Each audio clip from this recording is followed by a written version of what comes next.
জীবনের একটা স্বাদ পূরণ হলো। দুপুরে কি খেলাম? এই সময় মুড সুইং হলে আমি কি করি? আর রিজুর কিছু ক্রিয়েটিভিটি আপনাদের সামনে আজকে তুলে ধরবো। নমস্কার, আজকের ব্লগটা এখান থেকেই শুরু করছি। আজ সারাটা দিন অনেক ধকল গেল। আজকে জীবনের একটা স্বাদ পূরণ করতে গিয়েছিলাম। কি কিনলাম, কোথার থেকে কিনলাম, সব আপনাদের সাথে শেয়ার করব। এছাড়াও প্রেগনেন্সি জার্নিতে আমার শরীরটাও কেমন যাচ্ছে সে কথাও আপনাদের সাথে শেয়ার করব।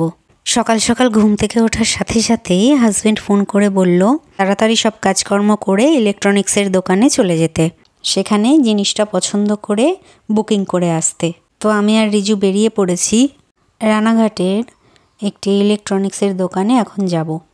আমরা দোকানে পৌঁছে গেলাম আর আমরা এসি বুকিং করতে এসেছি।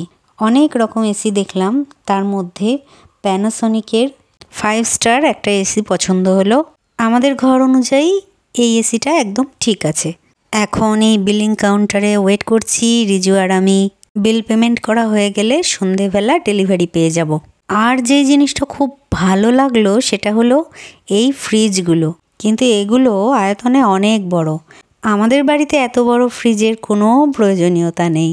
সেখানকার সব কাজ শেষ করে এখন বাড়ি ফিরছি।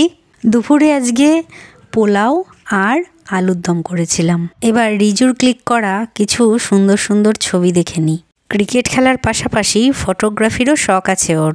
আর তাই তো যেদিন বৃষ্টি হলো সেদিনকে গিয়ে ছাদে হয়ে থাকা ফুলের ছবি, তারপরে আমাদের বাড়ির আম গাছে যে বোল এসছে সেই ছবি সুন্দর করে সব তুলে এনেছে। তাই ভাবলাম এই ভালো ভালো ছবিগুলো আপনাদের সাথেও শেয়ার করি। এবার আসি প্রেগনেন্সি জার্নির কথায়। প্রেগনেন্সির সময়ে মুড সুইং হওয়া একটা কমন ব্যাপার। কখনো খুব রাগ হয়, কখনো কান্না পায়, আবার কখনো অকারণেই আনন্দ হয়। যখন মনটা খুব খারাপ লাগে তখন আমি গান শুনি, ভক্তিমূলক গান, সফট মিউজিক, মেলোডি গান।